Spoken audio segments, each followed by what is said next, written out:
You may have already carved that pumpkin, and you know what? You want it to last until Halloween, maybe longer. Joining us now with some tips on how to preserve your pumpkin through Halloween and beyond is Ashley Edwards. She is an extension agent with the Virginia Cooperative Extension. Thank you for being here on Here at Home. We appreciate your time. Thanks for having me. A lot of people made it out to the pumpkin patch last weekend, and a lot of people, I'm sure, are going to go out this weekend with this weather forecast. So to begin with, what should we look for when we're out there picking a pumpkin? Well, first off, you want to make sure that your pumpkin looks relatively healthy.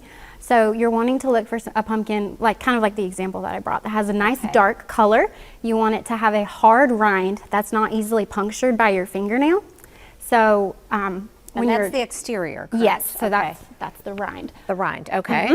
And one of the most important things to make sure that that pumpkin is going to last is going to be just making sure that it doesn't have any nicks or cuts or bruises. Okay.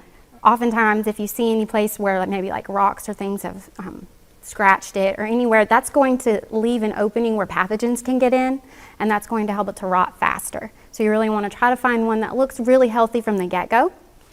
And what about the stem? I know a lot of pumpkins, you pick them up and the stem cracks or breaks off.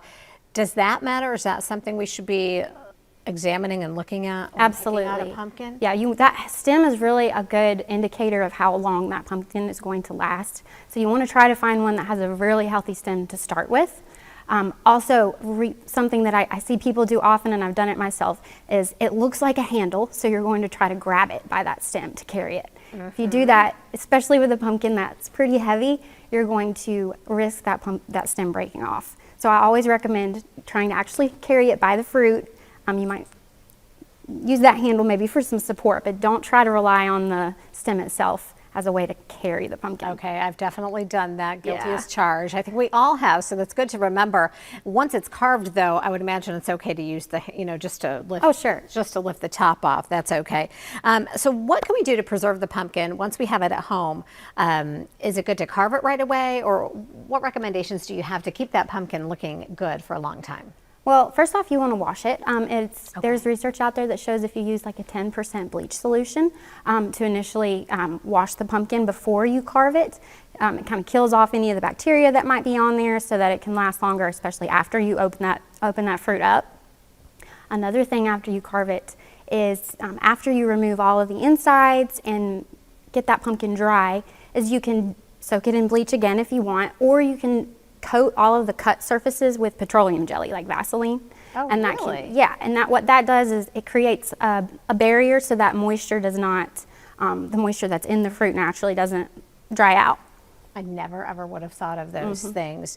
And any other advice as far as most people when they carve the pumpkin, some people save the seeds to toast them. Are there ways that you can not waste a lot? Like with a huge pumpkin like this, it'll make a gorgeous jack-o'-lantern, but I imagine there's a lot of filling. So what can you do not to waste your pumpkin? Well, I've had the question asked before, if the pumpkin is not carved and you have, the non-toxic decorations, you could absolutely try to cook that fruit, make pie or whatever. If it is carved, you can always put it into a compost pile or use it, add it back to your garden, because that's just going to be a good source for organic matter for you growing something in your garden next year. And of course, you already mentioned the roasting of the pumpkin seeds. That can be a nice way to eat that fruit. It's fun to do with kids. You can even do it if you don't add seasonings and things that might be harmful for animals. Wildlife would love those seeds too, like squirrels and whatever, so that's an option. I'm sure they would.